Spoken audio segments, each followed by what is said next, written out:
여러분 안녕하십니까. 2022년 이민년 첫 일요일입니다. 새해 복 많이 받으십시오. 1월 2일 뉴스에이 라이브 시작하겠습니다. 네, 먼저 뉴스에이 라이브 팀이 선정한 주요 뉴스 정리해드립니다. 오늘의 라이브 픽입니다. 새해 첫날 각종 여론조사가 발표된 가운데 민주당 이재명 대선 후보가 국민의힘 윤석열 대선 후보의 오차 범위 밖에 안팎에서 대부분 우세한 것으로 조사됐습니다. 여론조사 결과 집중 분석합니다. 윤석열 후보의 부인 김건희 씨의 사과와 이준석 대표의 선대위 이탈이 지지율에 영향을 미치고 있다는 분석이 나옵니다. 지지율 하락과 당 내홍에 직면한 윤 후보 측의 위기의식이 높아지고 있는 모양새입니다. 국민의당 안철수 후보의 약진이 대선 전국 핵심 변수로 떠오르고 있습니다. 안 후보는 다가오는 설을 기점으로 3강 트로이카 체제를 만들겠다고 밝혔습니다. 어제 동부전선에서 신원 미상자 한 명이 월북한 것으로 군 당국이 확인했습니다. 현재까지 북한군의 특이 동향은 없는 것으로 알려졌습니다.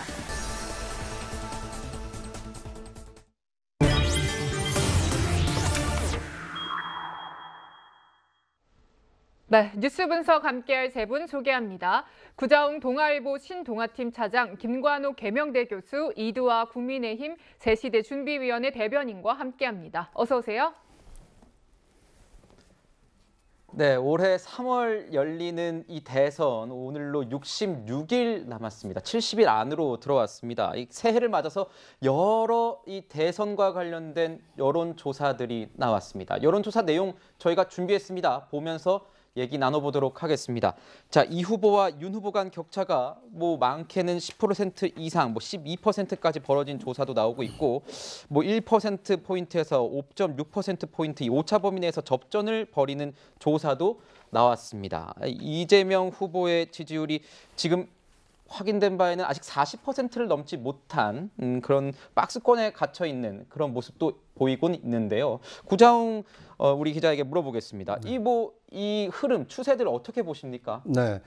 그러니까 이제 이 11월 5일이었나요? 그 국민의힘에서 윤석열 대선 후보가 선출된 이후에 한동안 윤석열의 시간이 지속이 됐습니다. 네. 그러니까 대선 여론조사에서 1위를 달리면서 정권 교체 가능성이 좀 높은 거 아니냐. 이제 이런 여론이 높았는데 이제 김건희 씨의 허위 학력 그 논란이라든지 네. 아니면 윤 후보 본인의 어떤 이 적절하지 못한 발언, 이런 악재들이 연달아 터지면서 윤 후보의 지지율은 하락하고 이재명 후보 지지율은 조금 상승하거나 유지가 되고 있습니다. 그러다 보니까 이제 비교 우위가 이재명 후보가 좀 높은 것으로 이 신년 여론조사에서는 나왔는데요.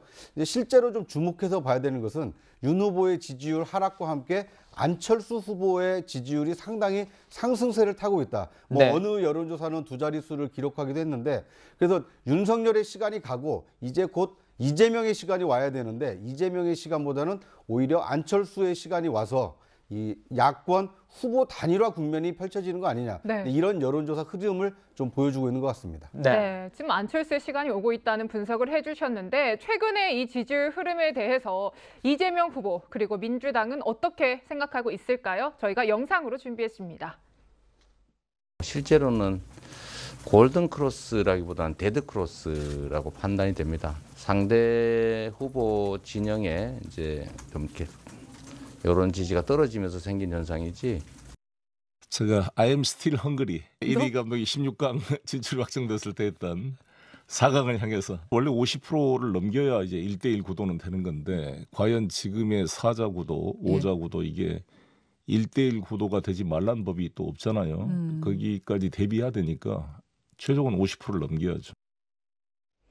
네, 그러니까 이제 데드 크로스라는 진단 그리고 아직은 여전히 부족하다는 그런 진단을 저희가 들었는데요. 교수님은 현재 이 지지율 흐름을 어떻게 보고 계시는지 궁금하네요. 지금 민주당에서 데드 크로스라는 이제 네. 단어를 쓰는 이유는 오만함을 경계하려는. 네. 그러니까 사실상 이재명 후보의 지지율이 급격하게 상승은 하지는 않지만 상승의 추세인 것만은 분명하거든요. 네. 그리고 윤석열 후보의 어떤 이 지지율 하락이 또 급격하게 이루어지기 때문에 지금 이런 격차가 벌어지고 있는데 이제부터가 시작이라고 저는 생각을 해요. 그리고 이재명 후보 같은 경우도 어떻게 보면 이제 지지세가 지금 결집이 되기 시작한 것이다라고 보기 때문에 네. 그러니까 지금 40%를 아직 못 넘어가고 있잖아요. 네. 이런 부분들을 지금 공략을 하고 있는 것이고 어떻게 보면 우리가 이제 14대 때부터 그 100일 전에 지지율을 계속해서 분석한 표들이 있어요. 보면은 40%를 넘긴 후보가 딱 2명 있습니다.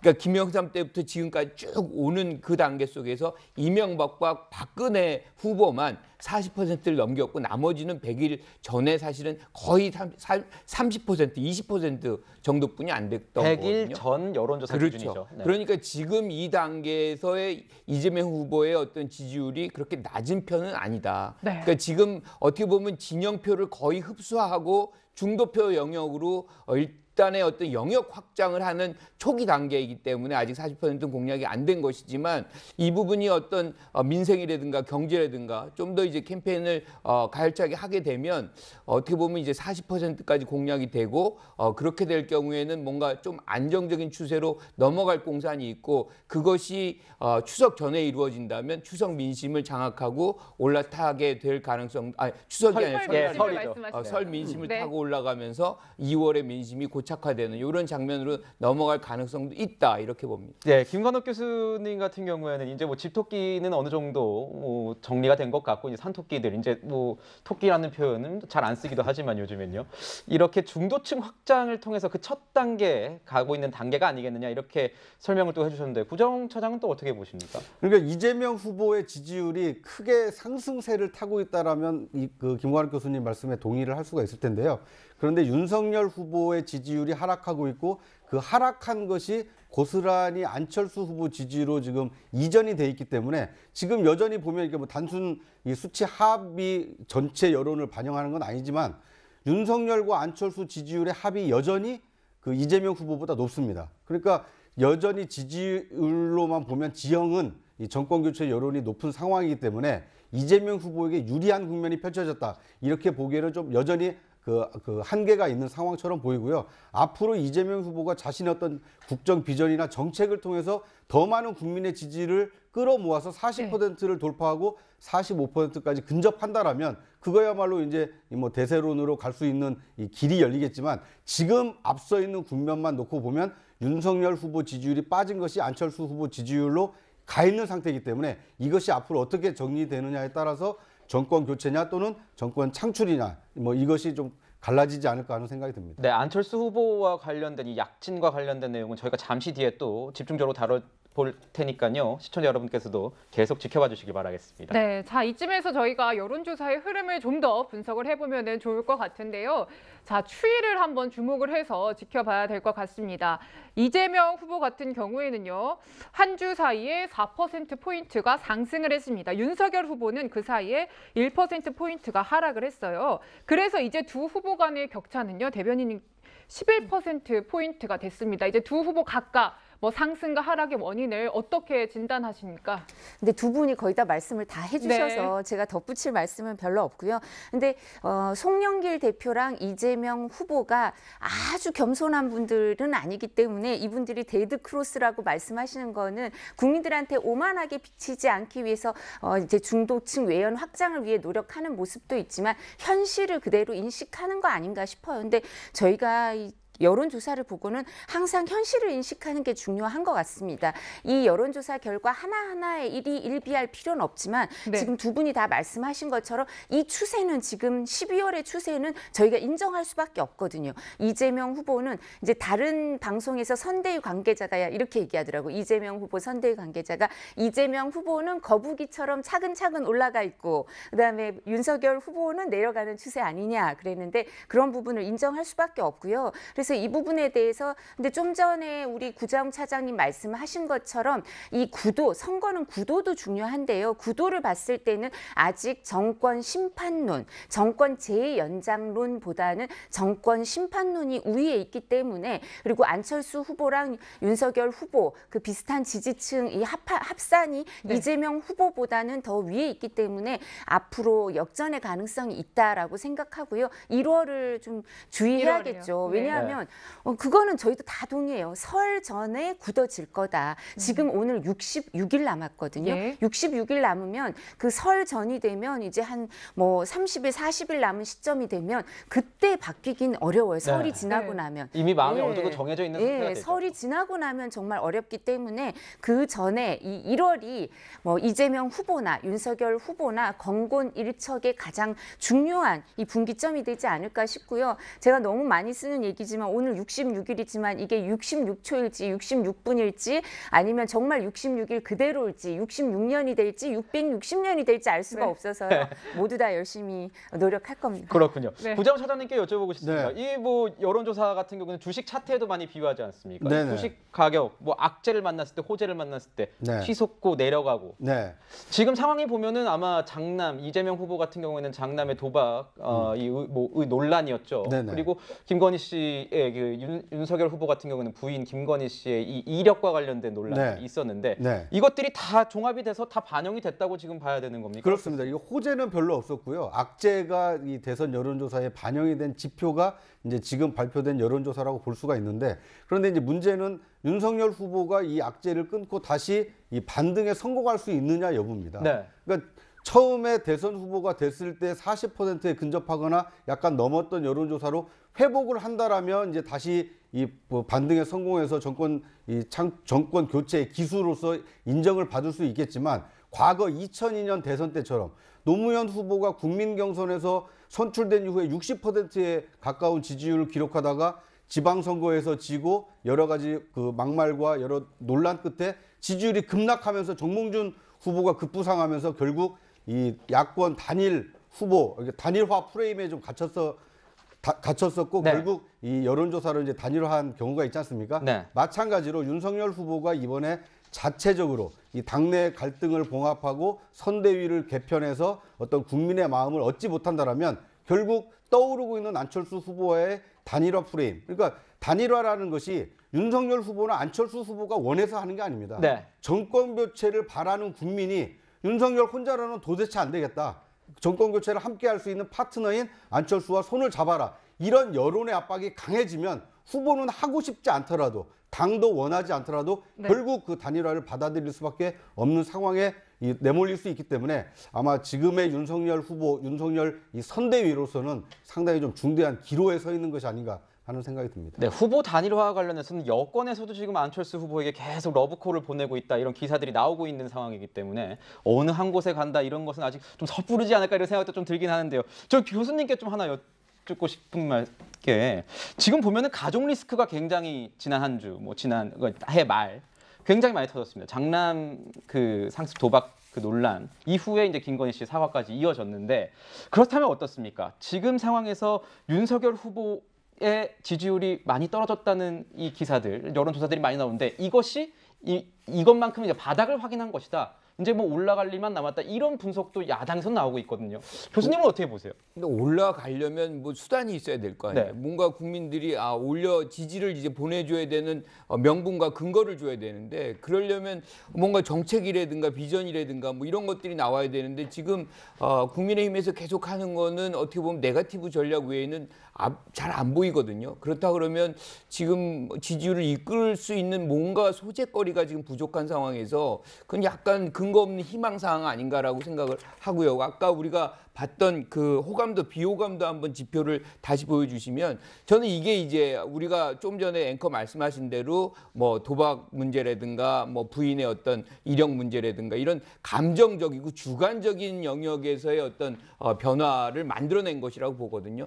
지금 이재명 후보 같은 경우는 40%를 이제 뚫어내고 있어요. 네. 그러니까 호감도가 이 호감도 비호감도는 조금 더 이제 감정적이고 주관적인 내용입니다. 그런데 여기서 특이한 것은 뭐냐면 윤석열 후보가 다른 군소 이제 뭐 군소라고 표현하면 좀 그렇지만 지지율이 굉장히 낮은 심상정 안철수 후보보다도 호감도가 적고 비호감도가 높아요.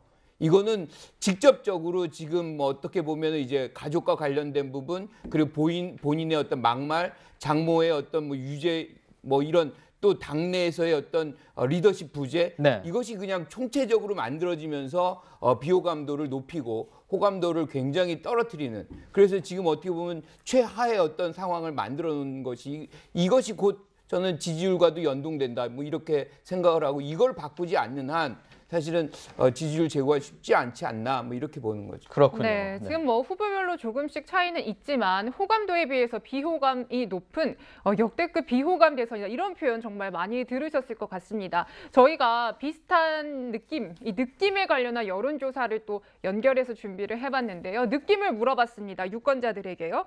자, 이재명 후보에 대해서는 느낌이 좋아지고 있다 27.4%고요. 느낌이 나빠지고 있다 33.8%입니다.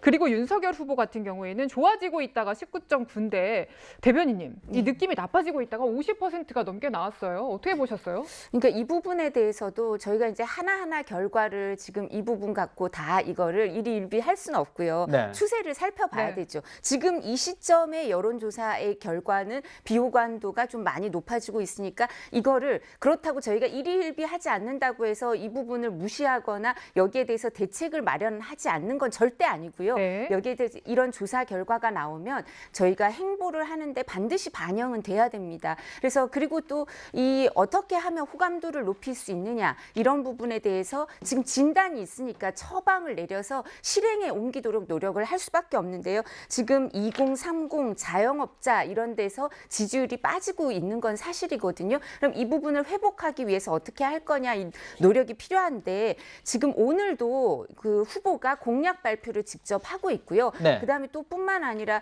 사실은 12월 26일 날 처음으로 후보가 뭐 1호 공약 발표를 1호는 아니지만 공약 발표를 직접 하는 자리가 있었는데 네. 저희가 말씀하신 것처럼 당내 상황이라든가 다른 그 리스크 이 부분을 관리하면서 후보가 발표한 공약이 주목을 못 받고 있거든요. 그러니까 교수님께서도 공약이 기억에 안 남는다 이러면 이거는 저희의 그 공보 능력이나 홍보 능력이 부족한 거예요, 사실요. 그래서 이 부분에 대해서 반성을 하고 지금 나오는 공약이 국민들한테 좀 잘 전달이 되도록 그리고 저희가 이 부분에 대해서 이재명 후보보다 사실 이재명 후보는 10월 10일 날 후보로 선출이 되고 제2기 선대위가 한 12월 초순에 다시 1기는 형해화되고 2기 선대위가 선출돼서 활동을 하면서 12월에 지표가 좋아진 거잖아요. 그것처럼 시간이 후보가 선출되고 나면 일정 부분 걸려요. 이낙연 전 대표가 이재명 후보랑 손잡고 뭐 무등산 동행을 하니 뭐 이러시는데 이거 시간이 얼마 걸렸습니까? 10월 10일 날 후보 선출되고 12월 말이 되어서야 비로소 뭐 동행을 하니 많이 이랬거든요. 네. 그러니까 이런 부분은 어쩔 수 없이 물리적인 시간이 필요한데 저희가 타임 스케줄 자체가 이게 좀 더 이렇게 뒤편이었기 때문에 네. 이런데 시간이 좀 걸린다. 그래서 저희도 이런 부분 민주당이 한 걸 반면 교사 삼기도 하고 여러 가지 고민을 하고 있으니까 그리고 1월이 너무 중요한 시기이기 때문에 이 부분 열심히 노력하고 이제 성과가 네. 보여야 되겠죠. 국민의힘도 뭐 반면교사 얘기도 나오고 반성도 하고 또 겸손하겠다 이런 얘기도 하는데요. 지금 이재명 후보 새해 첫날 부산을 찾았습니다. 거기서도 겸손을 강조했습니다. 보시죠. 지금은 이제 약간의 변화가 생긴 것이 일주일도 채 넘지 않은 상태인 것 같습니다. 즉 반대로 얘기하면 앞으로 또 일주일 후에 무슨 일이 벌어질지 모른다는 말씀을 드릴 수밖에 없는 상황이다 말씀드리고요. 저희가 뭐 잘해서 이렇게 뭐 지지율이 크게 올라간 게 아니라 우리 국민들께서 좀 듣기 불편한 퇴행적인 이런 말씀들을 많이 하시다 보니까 그분이 많이 떨어진 거지 저희가 많이 올라갔다고 보기가 매우 어렵습니다. 자, 이 말이 핵심인 것 같습니다. 이재명 후보, 윤석열 후보가 퇴행적인 발언을 했기 때문에 거기가 떨어져서 그런 거지 내가 잘해서 그런 건 아닌 것 같다. 이런 얘기를 했습니다. 이것과 함께 이준석 우리 국민의힘 대표가 이런 발언을 했는데 좀 한번 볼까요? 자, 뭐라고 했을까요? 가만히 있으면 이길 것 같다. 자, 윤석열 후보, 자당의 후보에 대해서 이런 평가를 했습니다.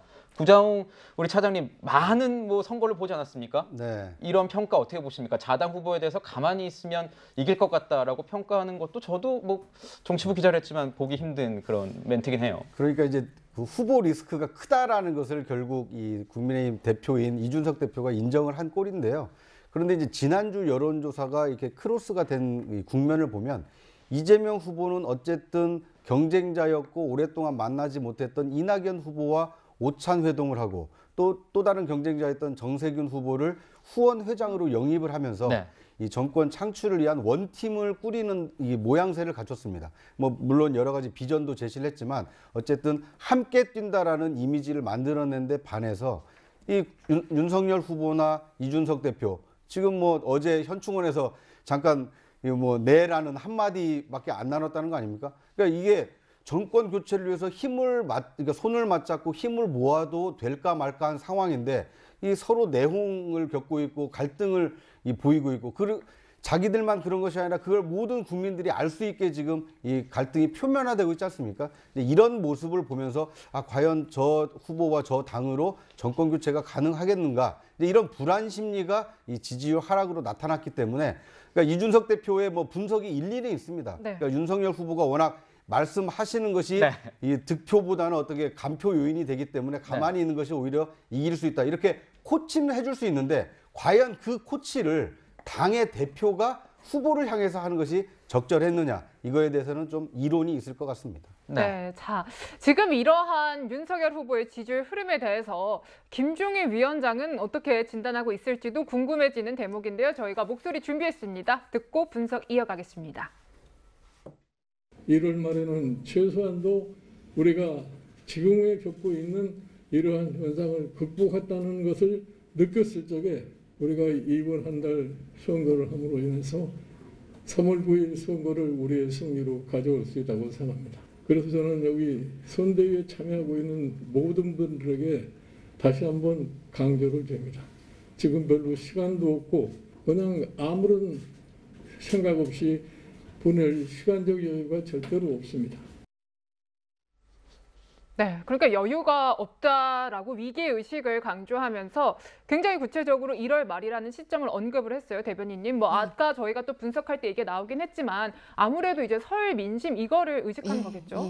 그러니까 1월 말이라고 말씀을 하셨지만 선대위에 이제 저희는 쇄신이라고 또 표현을 하는데 네. 민주당 2기 선대위처럼 그 인적 구성을 많이 바꿀 수는 없어요, 사실은. 지금 선거가 너무 얼마 안 남았기 때문에. 그렇지만 의사결정 구조를 좀 바꾼다든가 이런 문제에 대해서는 후보랑 그 김종인 위원장이 오늘 정도까지는 얘기를 좀 하실 것 같고요. 그래서 1월 5일이 조금 마지노선이다 이런 얘기가 나오고 있어요. 1월 5일이요? 예, 왜냐하면 저도 그게 왜 그런가 했더니요. 민주당도 10월 10일 날 제가 후보 선출됐다고 계속 말씀드렸죠. 네. 근데 제가 12월 초인가 김남국 의원이랑 방송을 하면서 그럼 2기 선대위는 언제쯤 구성이 마무리돼요? 발표가 언제 끝나요? 이랬더니 한 12월 10일 날까지 이제 계속 사람들이 발표가 될 거라고 하더라고요. 그러니까 2달쯤 걸렸어요. 우리도 비슷한 것 같아요. 그러니까 우리가 반면교사 삼는다고 했지만 물리적인 시간을 못 줄인 거예요. 11월 5일 날 후보 선출됐는데 이제 1월 5일까지 민주당처럼 선대위 구성을 다 바꾸진 못하지만 선대위 구성을 효율적으로 만들려고 하는 그 시도, 이 부분에 일정 부분 리셔플링을 하는 거를 1월 5일 정도까지 하고 그래야 1월 말까지 이제 풀로 가동을 해가지고 저희가 정책을 홍보하고 이렇게 국민들한테 다시 판단할 근거를 드릴 수가 있으니까요. 그래서 이런 부분이 저희도 노력을 하는데도 사실 시간은 민주당처럼 꼭 필요한 시간들이 있는 것 같습니다. 그렇군요. 민주당처럼 이 선대위 구성하는데 오랜 시간이 걸렸으니 국민의힘도 조금만 더 기다려주시면 아마 결과가 나오지 않을까 이렇게 얘기를 해주셨는데 교수님께 좀 여쭤볼게요. 선대위 구성 지금 좀 걸린다고 하셨지 않습니까? 어떻게 잘 될 것 같으신지도 좀 궁금하고 이런 상황에서 선대위 총괄위원장이 이 김종인 위원장인데 솔직히 지금 저 여의도 정치권에서 저도 듣는 얘기하면 김종인 위원장이 크게 영향력을 발휘하지 못하고 있는 것 같다. 존재감이 좀 덜하다 이런 얘기도 있어요. 어떻게 보십니까? 그것도 저도 동의를 하고요. 요즘에 이제 볼 수 있는 건 얼굴이잖아요. 근데 낯빛이 그렇게 밝은 것 같지는 않다는 생각이 좀 들어요. 그래서 굉장히 힘드시구나라는 걸 이제 추측을 하고 있는데 지금 말씀하셨지만 아직도 선대위 구성 갖고서 얘기를 한다라고 얘기하면 사실은 지지자들은 답답합니다. 지금 뭔가 치고 나가야 되는 이런 장면에서 아직도 뭐 조직 갖고서 이렇게 얘기를 한다라고 하고 그것이 뭐 선출 시기에 문제가 늦어서 그럼 땡겨가지고 선출을 했었어야죠. 그러니까 지금 이런 부분들은 지지자들이나 뭐 이런 분들한테는 사실은 어떻게 보면 이해가 안 되는 영역이거든요. 그래서 지금 김종인 위원장 말씀하셨지만 1월 안에 어떻게 바꿔야 되는데 그러려면 제일 먼저 해야 되는 게 내용을 수습을 해야 되거든요. 그러니까 네. 이준석 대표를 다시 끌어들이는 이렇게 포용하는 그런 모습을 후보가 전격적으로 하고 네거티브 전략 없애고 뭔가 포지티브하게 국민들을 위해서 우리가 어떤 세상을 열 것이라는 정책이라든가 비전이라든가 이런 거를 계속 아주 꾸준하게 이렇게 설명해 나가는 노력들을 좀 하지 않는다면 지금 어떻게 해서 이 국면을 바꿀 수 있을까라는 그런 회의적 시각들이 굉장히 많아요. 그래서 저는 이 부분을 뭐 본인들이 스스로의 어떤 일이다 생각하고 지금 나서시는 분들이 별로 없다고 생각이 들거든요. 그러니까 지금 후보도 뭐 신발 벗고 절만 하는 것이지 뭘 바꾸는데 나부터 바뀌겠습니다 하는데 뭘 바꾸는 건지 내로남불식의 어떤 뭐 그런 태도를 바꿀 것인지 아니면 정책을 바꿀 것인지 분명하게 국민들이 이해할 수 있는 영역으로 좀 이전되는 것이 필요하다 이렇게 봅니다. 국민의힘 관계자가 나와 있기 때문에 제가 한 말씀 듣겠습니다. 저희가 10월 10일 날 이재명 후보 선출되고 나서 주 4일제 근무 그리고 식당 뭐 총량제 뭐 이런 얘기를 해서 당에서 화들짝 놀라가지고 뭐 이게 무슨 소리냐 이렇게 얘기했던 거 엊그제였거든요. 근데 그렇게 일정 부분 당하고 후보가 계속 국회에 있던 사람이 아니라 새로 이제 밖에 있던 사람들, 그러니까 이재명 지사처럼 그냥 광역자치단체장을 하든 우리 후보처럼 이제 다른 공직에 있든 이런 사람들은 당의 조직하고 결합하는 데 시간이 조금 걸려요. 그리고 또 오해가 있으실까 봐 잠깐 말씀을 드리면 과거의 대선도요. 한 70일 전에 처음 캠프를 보통 꾸렸어요. 그러니까 이번에 민주당이 아주 빨리 꾸린 거고요. 그러니까 12월 10일 날 다시 꾸렸죠. 그리고 보통 저희도 박근혜 전 대통령 때도 김무성 대표가 새로 들어와서 다시 캠프를 꾸렸던 것도 60일 조금 더 남았을 때거든요. 그래서 비슷한 시점이지 이게 유난히 늦은 것도 아니고요. 그리고 그래서 지금 한 달 전에 추세가 그대로 간다. 네. 1월 그러니까 1월이 중요하다 이렇게 말씀을 드리는 거니까요. 네. 이거는 지금 그 국민의힘의 선대위의 문제가 아니고 보통 선대위는 이런 과정을 거치고 야당은 또 여당이 꾸리는 걸 보고 꾸리는 게 통상의 관행이었거든요. 그래서 민주당도 그랬습니다. 그래서 이런 부분 빨리 이거를 국민들 불편하지 않게 최선을 다해서 네. 정비할 겁니다. 새로 구성하는 게 아니라요. 정비를 새로 하는 겁니다. 네. 네, 저희 첫 번째 순서에서는요. 새해를 맞아서 신년 여론조사 중심으로 대선판을 진단해봤습니다. 예, 저희가 뭐 첫 번째, 두 번째, 세 번째 나누긴 했지만 계속 이어집니다. 좀 더 세심한 얘기 다뤄보도록 하겠습니다.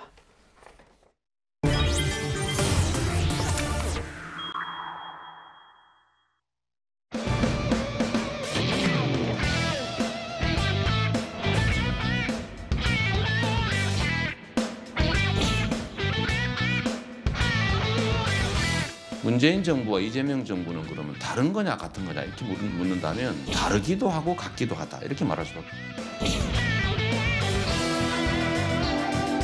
정권 교체라는 역사적 과업을 반드시 이루어내야 합니다. 만약 실패한다면 우리는 역사에 씻을 수 없는 죄를 짓게 되는 것입니다. 네, 새해를 맞아서 저희 제작진이 아주 엄선해서 영상을 만들어 봤습니다. 자, 이재명 후보 얘기를 먼저 좀 나눠볼까 합니다. 이재명 후보 현 정부와는 조금 거리를 두고 있는 이런 모습인 것 같습니다. 예, 뭐 공수처 이 통신조에 관련된 문제부터 해서 이 부동산 문제, 뭐 조국 전 법무부 장관 관련된 문제까지 의견을 밝히고 있는데 이 정부 결과는 조금 다르다는 지적들이 나오고 있습니다. 들어보시죠. 만약에 말씀하신 대로 야당만 했다면 좀 충분히 의심받을 만한 일이고 문제 제기를 할 만하죠. 그런데 여당은 안 했는지는 확인되지는 않은 것 같습니다. 지금 이 두 가지가 동시에 올라가고 있습니다. 이게 이제 일종의 정책 실패일 수 있는 거죠. 조국 사태에 대해서는 지금은 제가 민주당을 대표하기 때문에 민주당의 입장을 얘기하지 않을 수가 없죠. 그래서 저는 민주당이 부족했다고 생각합니다. 작은 허물이라고 해서 큰 허물보다 덜 할지는 몰라도 허물은 허물이다. 네, 차별화를 해서 나는 좀 다르다 이런 걸 좀 강조하는 게 아니냐 이런 분석들이 나오고 있습니다. 이런 가운데 또 이해찬 전 대표 이런 얘기도 했습니다. 이재명 후보에 대한 잘못된 이미지들이 더 씌워져 있다. 이제 원팀 어느 정도 구성이 된 만큼 원로들도 나서서 좀 도와주는 게 아닌가 이런 모습도 있는데 저게 어떤 뜻인가요, 부장 차장님? 그러니까 이제 이해찬 대표가 뭐 정확히 구체적으로 얘기하진 않았지만 최근에 이 민주당 대선 후보 선출을 위한 경선 과정 그리고 이 이후에 선출된 이후에도 계속 이재명 후보를 괴롭혔던 것이 대장동 의혹 사건이었거든요. 네. 그런데 결국 시간이 많이 지났고 검찰의 수사도 진행이 됐지만 그것은 결국 이재명 후보와의 어떤 연관성을 찾지 못한 이 잘못된 의혹 제기 아니었느냐 이제 이런 얘기를 저렇게 애둘러서 표현을 한 것 같습니다. 그러니까 대장동 의혹 사건이 이재명 후보에게 더 씌워지면서 이재명 후보가 성남시장과 경기도지사로서 해냈던 어떻게 보면 도정 성과는 상당히 좀 많이 묻혔기 때문에 앞으로 이재명 후보가 해냈던 성과를 국민들에게 알려나가는 것이 이 대선 이 본선 경쟁력을 높이는 거 아니겠느냐. 이제 뭐 전략가니까요. 네. 이해찬 전 대표가 아마 그런 취지의 얘기를 이렇게 애둘러서 한 것이 아닌가 하는 생각이 듭니다. 그렇군요. 네, 자 반면 국민의힘은 최근에 당 내용도 그렇고요, 좀 뒤숭숭한 분위기가 있습니다. 이런 상황에서 전략적인지 잘 추측은 모르겠지만 윤석열 후보의 입이 상당히 거칠어졌다는 평가가 많습니다. 일단 한번 들어보시죠. 이 무식한 이 삼류 바보들을 데려다가 정치를 해서 나라 경제 망쳐놓고 엉터리 정권입니다. 민주당에서 후보가 저보고 토론을 하자 하더라고요. 제가 바보입니까? 정말 가짜않습니다. 네, 뭐 바보, 같지 않다 이런 굉장히 거센 표현들이 여러 번 등장했어요, 대변인님. 이게 지금 보수 지지층을 결집하기 위해서 일부러 더 발언을 세게 하는 거다라는 분석들도 나오지만 좀 호불호가 갈리는 것도 같아요. 왜 이렇게 갑자기 좀 발언이 세진 건지 궁금한데요. 그래서 저 부분은 아마 이제 원전 네. 현장을 방문했거나 아니면 저희가 이제 공수처 사찰이라고 지금 할 수 있을 텐데요. 공수처에서 국민의힘 현역 의원 105명 중에 88명이 지금 통신조회 그 자료를 이렇게 내역이 확인이 되는데요.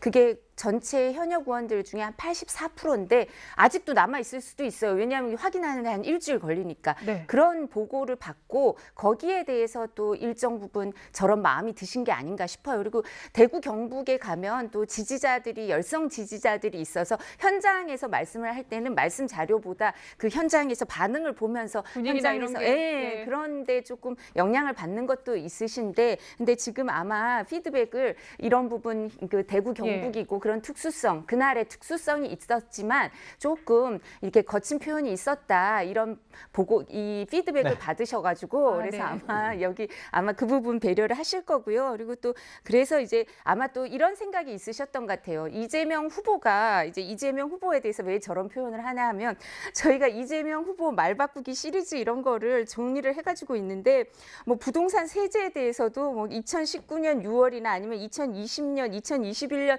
11월 15일까지 하신 말씀을 다 바꾸고 있으니까 후보가 거기에 대해서 그러면서 아니 이런 말을 바꾸는 공약을 바꾸는 사람을 어떻게 상대해야 되냐 이런 마음도 일정 부분 있으셨던 것 같은데 저 선거 전략상 저 부분은 조금 수정이 될 겁니다. 네, 우리 이두아 대변인님 뭐 중간중간에 핸드폰도 쓰셔가지고 이 자료들 찾아보시는 모습이니까 시청자분들께서는 오해 안 하셨으면 좋겠고 저희 구장훈 차장님께 좀 여쭤보고 싶습니다. 이런 근데 어떻게 보면 거칠어진 느낌이 대선에 뭐 열성 지지자들한테는 뭐 도움이 될지 모르겠지만 대선을 크게 봤을 때 도움은 됩니까? 어떻게 보십니까? 네, 그러니까 이 전체 국민들이 듣는 그 워딩 아닙니까? 대선 후보의 말 한마디 한마디는. 그렇죠. 그런데 저렇게 강력하게 얘기한다는 것은 물론 강하게 어필하겠다, 강한 인상을 주겠다라는 어떤 효과도 있을 수 있습니다만 다르게 해석을 하면 저 후보는 좀 여유가 없고 뭔가 되게 좀 뭐랄까 쫓기는 건가? 이런 느낌을 줄 수도 있거든요. 그러니까 처음에 대선 후보가 선출이 되고 대선 후보가 되고 지지율이 앞서 있을 때 윤석열을 지켜봤던 많은 국민들이 좀 의아해하고 있지 않습니까? 왜 저런 거친 말을 할까? 왜 거친 표현을 할까? 그리고 그것을 듣는 것은 그 말을 한 상대방이 아니라 결국 국민이 듣게 돼 있거든요.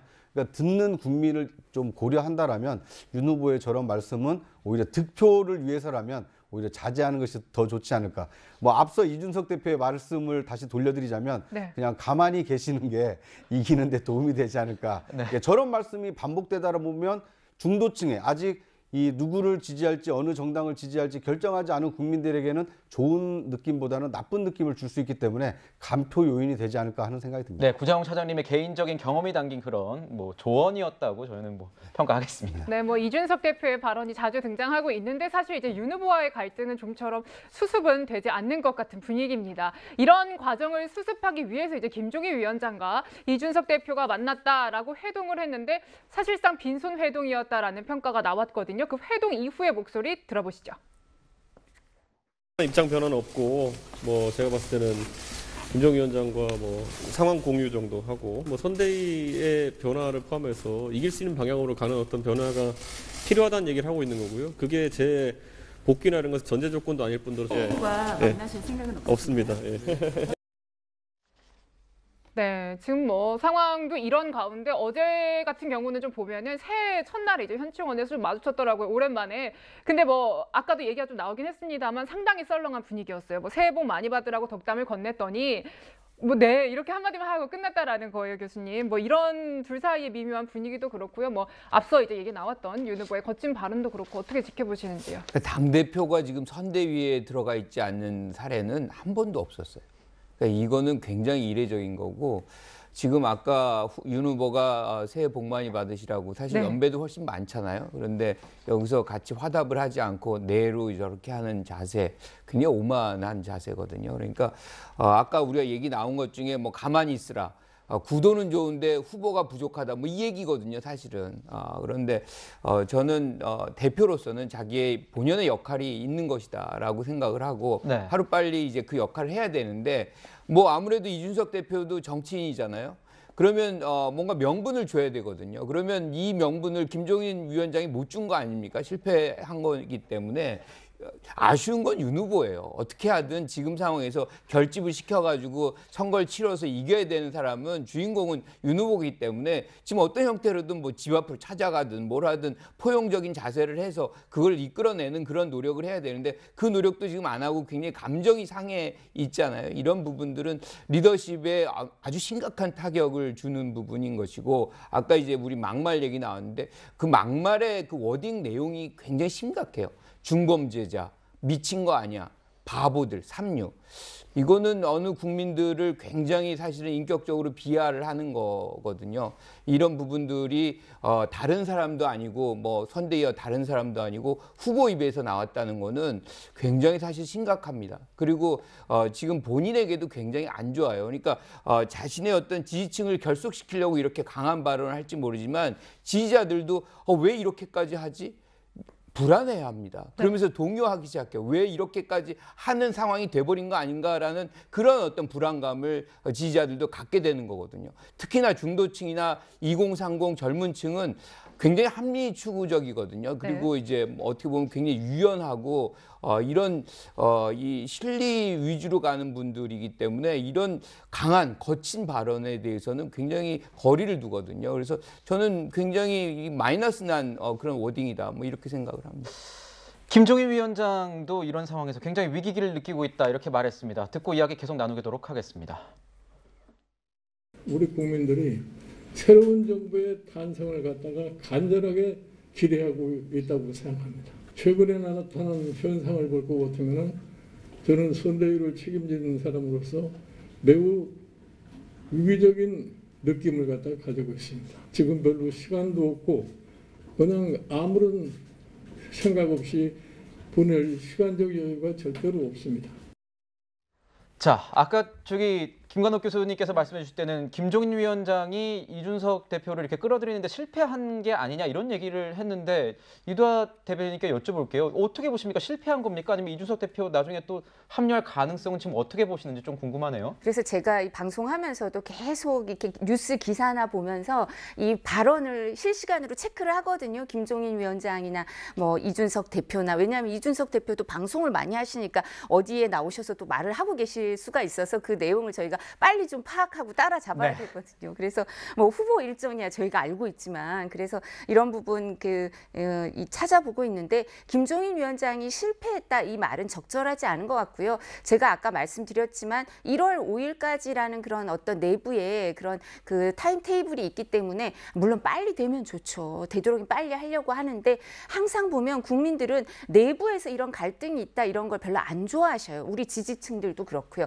그냥 유권자들이 다 안 좋아하시니까 국민들이 이런 부분을 불편해하시니까 이런 빨리 이 부분을 해소해야 되고요. 그리고 대의 명분, 정권 교체를 위한 대의 명분은 이준석 대표도 같이 해야 된다. 그리고 뭐 후보 교체 절대 있을 수가 없다. 뭐 이런 얘기도 명확하게 그 윤석열 후보에 대한 지지는 입장을 밝히고 있거든요. 그리고 본인이 당대표로서 필요한 역할을 하겠다. 이런 얘기를 하고 있는데 그러면 이것과 선대위를 어떻게 양립을 할 거냐. 조화롭게 이걸 그 지점을 찾아내기 위해서 김종인 위원장과 이준석 대표, 윤석열 후보 다 이렇게 지혜를 모아서 이 부분을 빨리 접점을 찾아내도록 노력할 겁니다.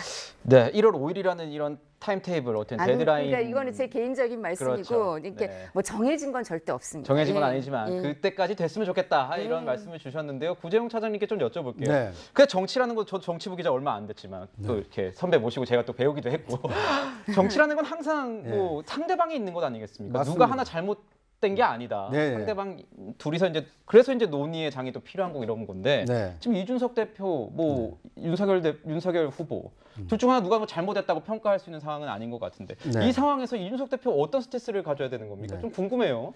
이준석 대표는 결정을 내린 사람 아닙니까? 이대로 선대위를 유지할 수가 없다. 내가 상임 선대위원장 직을 수행할 수가 없다. 그런데 이제 당 대표는 선출된 거니까 그건 그대로 하겠다. 그러면 선대위를 구성해서 선대위를 운영하려고 하는 이 책임은 누구한테 있겠습니까? 총괄 선대위원장인 김종인 위원장에게 있을까요? 그렇지 않습니다. 대통령 후보가 당무 우선권을 행사할 수 있고 그 당무 우선권을 통해서 선대위를 꾸리는 것이기 때문에 실제로 이 문제를 풀려면 이준석 대표를 다시 선대위에 합류시키는 문제를 풀려면 윤석열 후보가 나서서 이준석 대표를 뭐 만나서 담판을 짓든 그러면 어떻게 하는 것이 좋겠냐. 우리 정권 교체를 바라는 국민들에게 더 이상 실망을 시킬 수 없는 거 아니냐. 어떻게 하면 좋겠냐. 당신의 의견을 다오. 그 얘기를 듣고 자신이 결단을 내려야 되는 문제지 이걸 시간을 끈다고 해서 어느 정도 뭐 자연 치유가 된다 이렇게 보기 어려운 것이거든요. 그렇군요. 네. 말씀하신 대로 정치야말로 살아있는 생물인 이유가 상대평가가 늘 이루어지기 때문에 그렇습니다. 뭐 100점 만점에 90점 넣으면 대통령 당선되는 게 아니지 않습니까? 상대 후보보다 한 표라도 더 얻는 후보가 대통령에 당선되는 상대평가이기 때문에 이 상대평가를 잘 받기 위해서는 상대 진영보다 우리 지지자가 더 많아야 됩니다. 그러려면 내부를 더 단속하는 것이 후보가 해야 될 1차 급선무거든요. 그런데 당대표를 지금 따로 놀고 있는데 다른 국민들을 쫓아다니면서 저를 지지해 주시면 정권 교체를 하겠습니다. 이렇게 얘기하는 것이 국민들이 볼 때는 얼마나 집안 단속도 잘못하는 사람이 나라 단속을 잘할 수 있을까? 이런 의구심이 들지 않겠습니까? 네. 그러니까 윤 후보가 바삐 돌아다닐 일이 아니고 정말 지금 중요하게 해결해야 될 문제가 무엇인지를 판단하는 시간이 필요한 시점이 아닌가 하는 생각이 듭니다. 네, 정말 뭐 빨리 내부 단속에 집중을 해야 된다는 분석을 해주셨는데 새해 윤 후보는 큰절도 많이 하고요. 또 정권 교체도 뭐 13번이나 한 현장에서 13번이나 언급하면서 굉장히 간절하게 목소리를 내고 있는 상황입니다. 이런 가운데 나오는 이제 정권 심판에 대한 어떤 여론조사를 좀 보면요. 이렇습니다. 정권 심판론이 40%고요. 국정 안정론이 45%예요. 교수님께 여쭤보겠습니다. 이 여론조사에 대한 평가 어떻게 하시는지요? 이게 많이 뒤집어진 거죠. 정권 교체에 대한 그 여론이 훨씬 더 높았습니다. 15%, 뭐 많게는 20%까지 많았었는데 이제는 뒤집어진 거 아닙니까? 그러니까 정권 안정을 위해서 여당 후보를 선호할 것이냐가 45%, 아니면 정권 심판을 위해서 야당 후보를 선호할 것이냐가 40% 온 거예요. 그러니까 이게 그럼 왜 바뀌었느냐? 그러니까 윤석열 후보가 사실은 정권 교체 주역으로 지금 되어 있잖아요. 그런데 정권 교체 주역인 윤석열 후보를 통해서 정권 교체가 됐을 때 우리가 생각하는 어떤 세상 또는 지금의 세상을 개선할 수 있는 가능성이 있겠느냐의 부분에 대해서 상당히 회의적인 시각들이 확대됐다는 거거든요. 이건 굉장히 사실 위기 상황이다라고 생각을 할 수 있는 것이고, 사실 저는 이게 어떻게 보면 당연한 거라고 생각을 해요. 왜냐하면 윤석열 후보가 이 정권 교체라는 어떤 열망에 편승만 해가지고 무임승차하려고 하는 그런 경향성이 많았었던 것이지, 실질적으로 그럼 정권 교체를 위해서 어떤 노력을 하고 정권 교체 이후에 어떤 세상을 열 것이라는 것에 대한 비전 제시가, 정책 제시가 그만큼 충실했느냐라고 한다면 그 부분에 대해서 많은 국민들이 사실상 인정 안 한다는 거거든요. 그래서 이런 반성 없이는 사실은 이런 반전의 상황, 이거 쉽지 않을 것이다, 이렇게 봅니다. 이두하 대변인님 어떠십니까? 이 정권 교체 여론 과반 이하로 이렇게 나오는 여론조사까지 나왔는데요. 근데 이 부분 저희가 설문 문항을 잘 봐야 되는데요. 설문 문항. 이게 MBS 여론조사죠. 근데 이거 하나만 지금 뒤집어졌고요. 네. 나머지는 지금 어지러울 정도로 우리가 많은 여론조사 봤지만 뒤집어진 게 없습니다. 그리고 조선일보가 칸타코리아 의뢰한 거는 그 정권 교체가 54.5%가 나와서 정권 재연장보다 18%가 높거든요. 그러니까 이거 하나 갖고 그럼 뒤집어졌다고 말을 할 수 있을 거냐. 근데 하나라도 나온 건 유의미하죠. 그러니까 이 부분 추세를 저희가 봐야 되겠지만 이게 결과라고 말씀드리기는 어렵죠. 다른 결과들이 많기 때문에. 그 문항이 어떻게 돼 있냐면요. 국정 안정을 위해서 정권 재연장을 원하십니까? 이렇게 질문을 한 거예요. 그리고 정권 심판 이렇게 나오니까 어떻게 생각하냐면 국민들 중에 국정 안정을 원하지 않는다고 하면 나는 국정 불안정을 원하는 사람인가, 이런 혼란을 줄 수 있기 때문에 문항이 부정확하다라고 생각할 수 있고, 제가 아까 말씀드린 가장 18% 차이가 많이 나는, 그러니까 정권 교체를 18% 더 선호하는 그 설문 문항은 야당으로 정권 교체를 원하십니까? 라고 물었을 때 54.5%가 나오거든요. 네. 그래서 네. 이런 부분 저희는 물론 유념해서 봐야 됩니다. 이런 여론조사가 하나라도 나오면. 그렇지만 뒤집어졌다라고 결과적으로 말하기는 좀 어렵지 않을까 싶습니다. 네, 이 MBS 관련된 이 여론조사도 뭐 오차 범위 내에서 지금 있는 상황인 것이고, 우리 이두하 대변인께서 말씀하신 그 관련된 여론조사 내용도 저희가 홈페이지에 추후 게재하도록 하겠습니다. 네, 저희가 두 번째 순서에서는요, 외연 확장에 나서는 민주당과 내홍에 휩싸인 국민의힘 상황 중심으로 짚어봤습니다. 계속 대선 얘기 이어가겠습니다. 자, 삼지대 얘기 좀 나눠볼까요?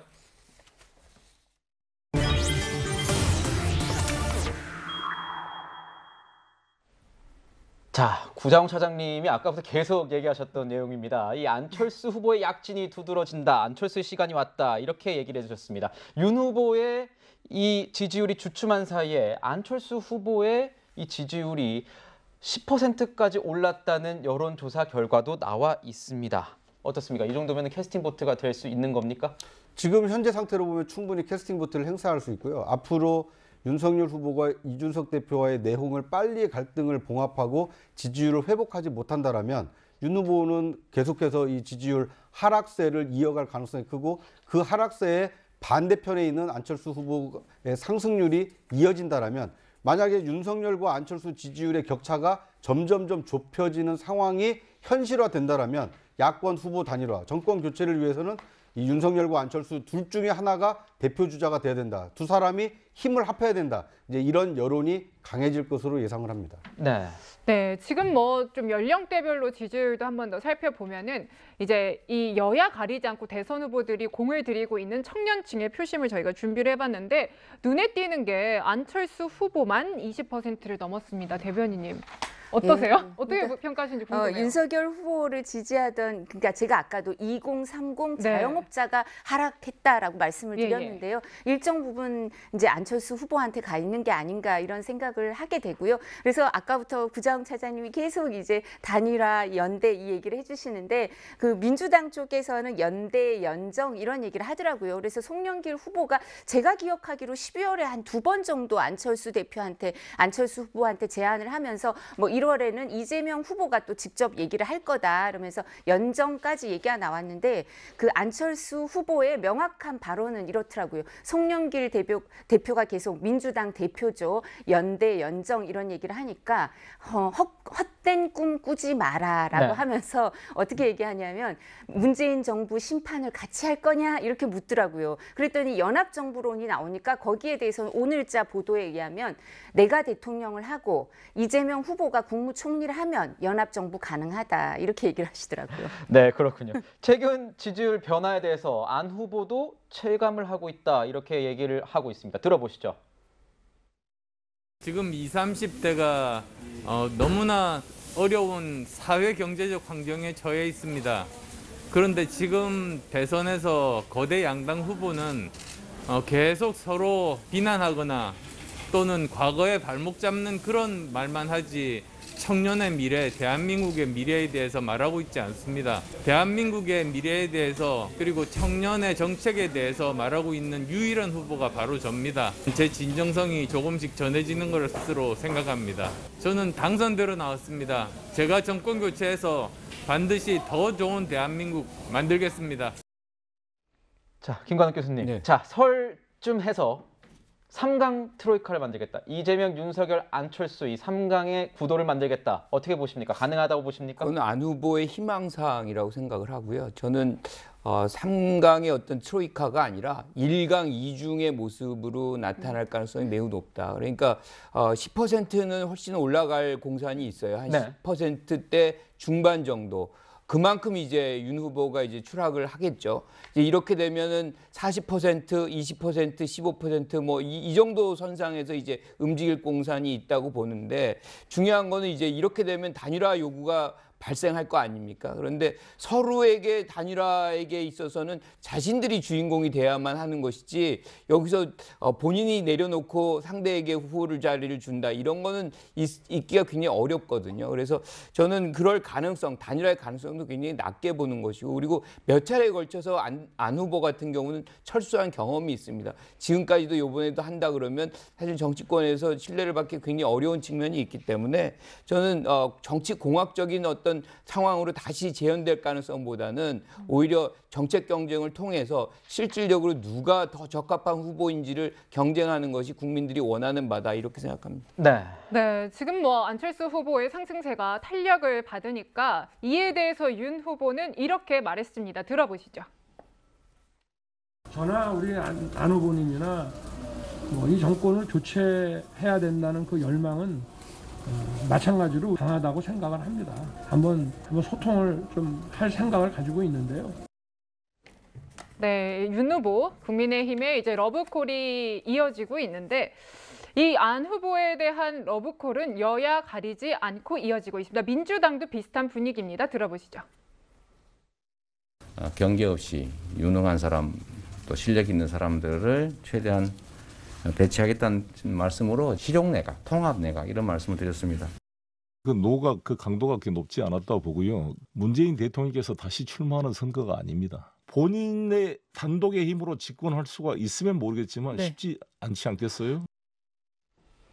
차장님께 여쭤볼게요. 네. 지금 이런 민주당의 러브콜이 이런 평가, 이런 분석들도 나오더라고요. 그러니까 당장 이제 하겠다라기보다는 네. 야권 단일화를 막기 위한 전략이다. 이런 분석이 있어요. 그렇죠. 이제 어떻게 보면 이 선수를 치는 네. 셈이 있죠. 그러니까 네. 안철수는 그 윤석열과 함께할 사람이 아니라 우리랑 함께할 사람입니다. 특히 구체적으로 송 대표가 얘기하지는 않았습니다만 이재명 후보 공약 중에 하나가 이 과기부총리 신설이 있거든요. 그러니까 이제 의사 출신이고 이 벤처기업가 출신인 안철수 후보가 적임자 아니냐 이런 큰 그림을 그리고 있는 것 같은데 안철수 후보가 과연 여권 이재명 후보와 단일화를 논할 것 같지는 않고요. 오히려 본인은 정권 교체를 얘기하고 있고 시대 교체를 얘기하고 있기 때문에 아마 대선 끝까지 완주하려고 노력을 할 겁니다. 네. 그런데 그것은 본인이 끝까지 완주한다고 해서 완주가 되는 것이 아니고요. 국민이 완주하게끔 지지를 보내줬을 때만 완주가 가능하거든요. 윤석열 후보 지지율이 지금은 하락세입니다만 빠른 시간 내에 이준석 대표와의 내홍을 극복하고 다시 원팀을 이뤄서 정권교체 여론을 모아 나간다라면 다시 윤석열 후보 지지율이 상승세로 반전하게 되면 안철수 후보 상승세는 꺾일 가능성이 크거든요. 그건 안 후보의 어떤 희망사항과 달리 윤석열이 어떻게 하느냐, 국민의힘이 어떻게 원팀을 이루느냐에 안철수 후보의 어떤 미래가 좀 달려있지 않나 하는 생각이 듭니다. 저는 이런 얘기도 지금 여의도 정치권에서 좀 들었습니다. 국민의힘 관계자한테 들었는데 이렇게 지금 김종인 위원장이나 윤석열 후보가 이준석 대표와 약간의 거리를 두고 있는 이 상황을 의도적으로 연출된 게 아니냐. 안철수 후보와 워낙 이준석 대표 간 사이가 좋지 않으니 네. 이 악연을 고려해서 이렇게 좀 거리를 두는 사이에 좀 통합 얘기, 연대 얘기가 좀 하기 위해서 하는 것 아니냐, 이런 의도적인 거리두기 아니냐, 이준석 대표가 이런 얘기도 있는데 어떻게 보십니까? 저는 이제 아이디어 차원에서 누군가는 그렇게 분석을 할 수는 있겠죠. 네. 그런데 이게 정치라는 것이 실험을 할 수가 없을 만큼 굉장히 촉박한 일정입니다. 만약에 그런 심모 원력, 아주 깊은 뜻이 담겨 있다라면 저는 뭐 그것이 현실화될지는 모르겠습니다. 네. 그런데 그렇게 하기에는 지금의 위험 부담이 너무 큽니다. 전략적으로 지금 약간 거리두기를 한다는 건데 윤석열 후보 지지율 떨어지는 거 윤 후보뿐만 아니라 윤 후보를 통해서 정권 교체를 바라는 많은 국민들이 지금 가슴을 졸이고 있거든요. 그건 실험의 대상으로 보기에는 좀 어렵지 않나. 그것은 현상을 이게 합리화하고 약간 분석을 그렇게 한 것이 아닐까 하는 생각이 듭니다. 그렇군요. 네, 지금 뭐 여야 모두 가릴 것 없이 이번 얼마 전에 전해진 박근혜 전 대통령 사면 소식의 영향이 어떻게 다가올까 굉장히 관심이 집중이 됐는데 박근혜 전 대통령 사면 관련 여론조사를 저희가 준비를 했습니다. 이 결과로는 찬성이 61%로 나왔어요. 교수님, 그러면은 뭐 역풍이라고 할까요? 역풍은 없었던 걸로 저희가 진단을 하면 되겠습니까? 근데 이제 역풍이 되려면 사실 근거 없는 사면이 돼야만 네. 이제 사실 역풍이 불거든요. 그런데 이번 사면의 가장 결정적인 이유는 건강 문제입니다. 그래서 네. 실질적으로 이제 이 문재인 정부에서 사면의 조건으로 내세운 것 중에 하나가 사과와 반성, 이런 거를 통한 어떤 국민적 공감대였잖아요. 그런데 사과와 반성이 없었음에도 불구하고 사면한 거는 건강이라는 부분이 사실 심화될 경우에 그것이 더 사회적 분열로 이어질 수 있는 그런 가능성을 미연에 방지하고자 했던 그런 이제 사면 결정이었거든요. 그러니까 그 부분에 대해서 어떻게 보면 역풍의 진원지라고 하면 진보 진영이었을 텐데 진보 진영 특히나 이제 촛불을 드셨던 분들에 대한 로부터 나오는 그런 어떤 반대 뭐 이런 것을 텐데 그분들이 그 부분에 대해서 이해를 해주셨다. 뭐 이렇게 우리가 해석할 수가 있는 것이죠. 그렇군요. 자, 당장 뭐 역풍은 없다 이런 얘기가 있지만 윤 후보 입장에선 조금 더 민감한 것 같습니다. 과거에 어느 정도의 악연이 있었기 때문이겠죠. 윤 후보 어떻게 생각하고 있는지 한번 들어보시죠.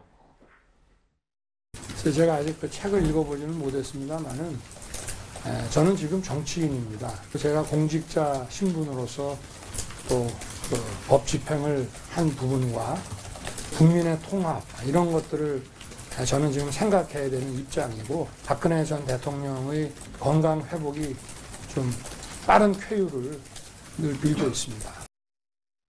네, 유영하 변호사에 의하면은 뭐 2월 중순경에 아마 이 퇴원을 하는 과정에서 국민들에게 박근혜 전 대통령이 할 말이 있을 수 있다 이런. 기 때문에 아마 정치적 메시지가 거기에 담길 수도 있고 안 담길 수도 있겠지만 저희가 좀 지켜봐야 될 내용인 것 같습니다. 여기서 하나 좀 약간 궁금한 내용, 아까 저희가 여쭤보려다가 못 여쭤본 내용입니다. 좀 결이 안 맞을 수도 있지만 그래도 이 뭐 대선에 어떤 영향을 미칠 수 있는 내용일 수도 있을 것 같아서 이 공수처 사찰 논란 있지 않습니까, 대변인님? 이 내용 관련해서는 이 공수처는 문제가 아니다. 뭐 검찰도 많이 수사하면서 통신조회하고 있다. 근데 우리만 문제냐 이렇게 얘기하고 있는데 이 공수처의 통신조회 이 사안이 대선에도 큰 영향을 미칠 수 있을까요? 어떻게 보십니까? 사실 앞으로 어떤 더 결과가 있는지가 중요하겠죠. 아까 제가 말씀드린 것처럼 국민의힘 현역 의원 105명 중에 88명, 그러니까 84%가 지금까지 확인이 됐고요. 앞으로 더 나올 수도 있고요. 뭐 김종인 전 위원장은 당적은 있었지만 국민의힘의 당직을 맡고 있지 않을 때도 통신자료 조회 내역이 있고요. 그리고 이게 뭐 검찰에서는 뭐 280만 건을 했는데 무슨 소용이 있냐. 여기서 이렇게 공수처 처장이 그러니까 왜 검찰은 얘기 안 하고 우리만 이러냐 얘기도 하는데요. 검찰은 그 시기에 처리한 사건 건수가 220만 건 처리하면서 282만 건인지 184만 건인지 이 숫자도 달라요. 그거를 통신자료 조회 내역을 했다는 거니까 한 건을 했냐 마냐 뭐 이게 논란인데요. 근데 저기 안에 어떤 내용이 들어가 있냐면 검찰이 이 통신자료 조회 내역을 하는 주된 사건은 보이스피싱 피해자 사건이 있을 때 다단계 사기 피해자 그럼 사람이 많거든요. 그런데도 불구하고 이렇게 단순 비교를 할 수도 없고요. 그리고 현역 의원이 이렇게 많은 것도 이상할 뿐더러 범죄 혐의가 없는데도 그리고 이게 그 공수처에 있는 사건과 관련돼서 조회를 했다면 작년 2021년 4월 5월 정도까지 했어야 되는데 그 이후에 경선 기간 2021년 10월에 네. 이게 집중됐던 거 하고요. 그다음에 이상한 건 기자분들을 왜 그렇게 많이 했는지 모르겠어요. 기자분들 모친까지 하고 하는 그런 언론 사찰까지 문제가 되는 게 아닌가 싶습니다. 네, 저희가 세 번째 순서에서는 주목받은 제3지대 그리고 박근혜 전 대통령 사면 관련 영향, 마지막으로 공수처 통신조회 논란까지 두루두루 살펴봤습니다.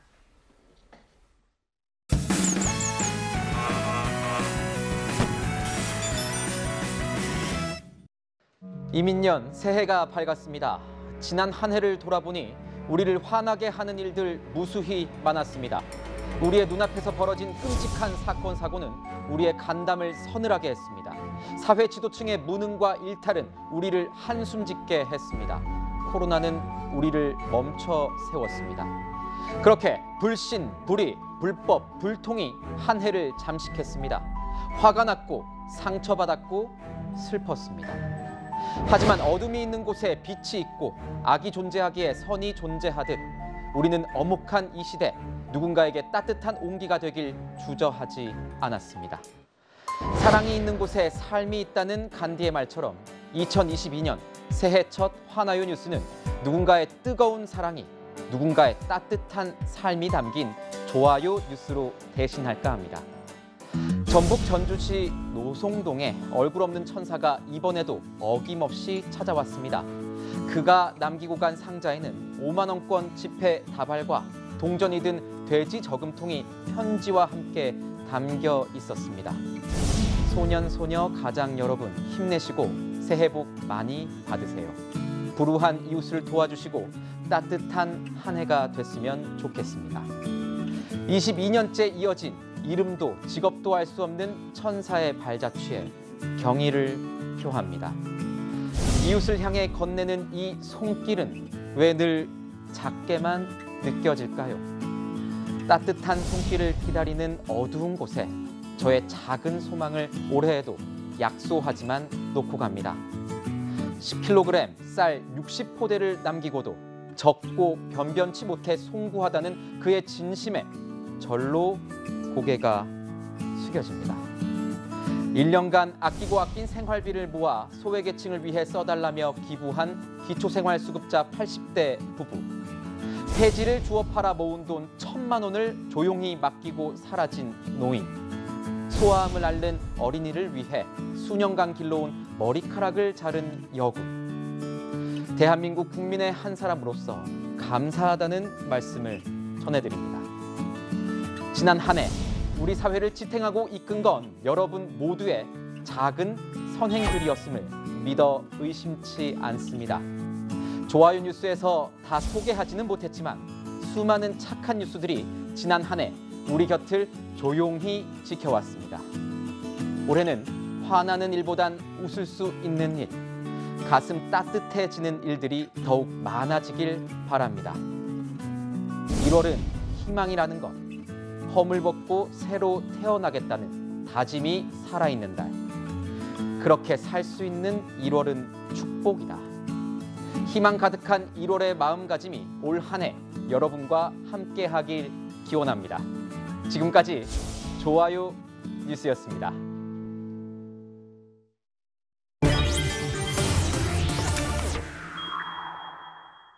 자, 새해 벽두부터 이 군 관련 문제가 또 터졌습니다. 어제 우리 국민으로 추정되는 지금 뭐 신원 미상이라고 나오긴 하는데요. 이 신원 미상자 일명이 월북을 했다 이런 얘기가 나오고 있습니다. 구재홍 처장님 설명 좀 해주시죠. 네. 어제 오후 6시 40분경에 그 우리 국민인지 아직 확인은 최종적으로 안 돼 있습니다. 네. 그런데 이게 GOP 철책을 넘어서 이 월북한 것으로 나타났고요. 이 열상 감시 장비로 확인을 해보니까 이 DMZ에 있는 그 군사 분계선까지 넘어서 북한 영토로 이렇게 북한 지역으로 넘어간 것으로 확인됐습니다. 이 문제는 안보에 이제 구멍이 뚫렸다는 것이 새해 벽두부터 지금 확인이 된 건데 어떻게 이 뭐 군인인지 민간인지는 모르겠습니다.만 철책을 넘어서 DMZ에 갈 수가 있었고 또 군사 분계선까지 아무 제지 없이 넘어갈 수 있었느냐?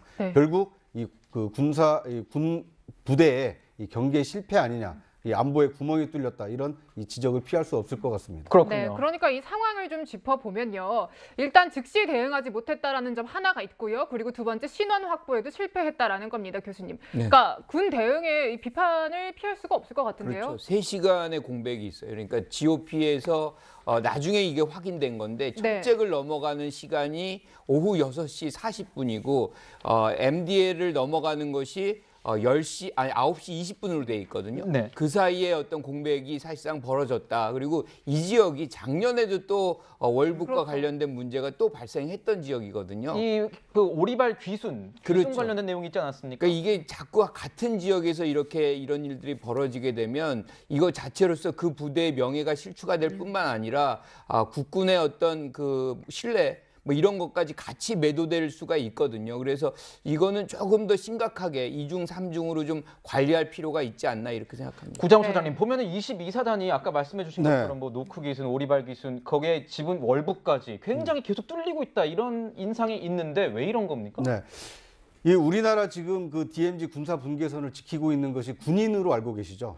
예전에는 그랬습니다. 네. 예, 많은 그 젊은 장병들이 군에 입대했을 때는 이 실제 사람이 육안으로 보면서 이 경계 근무를 섰는데 지금은 과학화 경계 장비 시스템이 도입이 돼서 대부분 이 CCTV라든지 아니면 열상 감지 장치라든지 이 과학화 장비가 지키고 있거든요. 네. 그런데 3시간 동안 몰랐다는 것은 우리 군사 분계선을 넘을 때 경고 알람이 안 울렸는지 울렸음에도 불구하고 그걸 확인해야 될 병사가 그걸 놓쳤는지 네. 이 부분을 좀 확인할 필요가 있고요.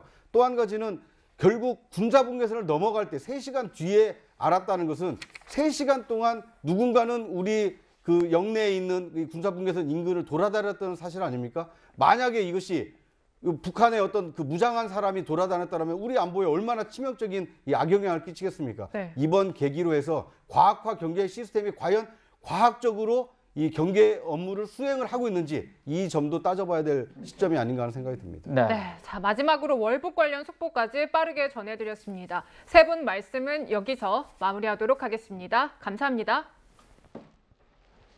네, 저희는 60초 뒤에 다시 돌아옵니다. 주요 뉴스를 미리 보는 시간이죠. 앞으로 뉴스입니다. 문재인 대통령이 내일 오전 10시 청와대에서 20분가량 신년사를 발표합니다. 임기 마지막 해인 이번 신년사에선 국민 통합을 화두로 제시할 예정입니다. 네, 방역 패스의 유효 기간도 내일부터 생깁니다. 유효 기간은 코로나19 백신 2차 접종 후 14일이 지난 날부터 6개월입니다. 이번 주 화요일부터 2010년생 가운데 생일이 지난 만 12세 청소년의 코로나19 백신 접종 사전 예약이 시작됩니다. 이들은 3주 간격으로 화이자 백신 1차, 2차 접종을 받게 됩니다. 세계 최대 IT 전자제품 박람회인 CES 2022가 이번 주 수요일 개막합니다. 코로나19 확산 여파로 행사 일정을 하루 단축해 사흘간 진행됩니다. 홍 앵커 아침에 새해인데 눈이 살짝 또 내렸더라고요. 네, 그렇습니다.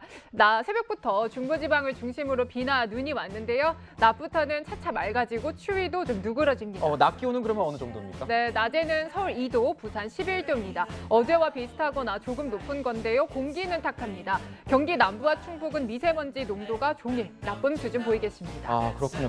공기는 또 나쁨이에요. 내일은 새해 첫 출근길, 저희는 출근했지만 새해 첫 출근길이시겠죠? 날씨 좀 알려주시죠. 네, 내일 서울 아침 기온은 영하 8도까지 떨어집니다. 오늘보다 6도가량 낮아서 옷차림 든든히 해주셔야겠습니다. 수요일에도 영하 7도로 반짝 추위 예상됩니다. 네, 그렇군요. 저희가 준비한 소식은 여기까지입니다. 일요일엔 뉴스에이 라이브입니다. 네, 시청해주셔서 감사합니다.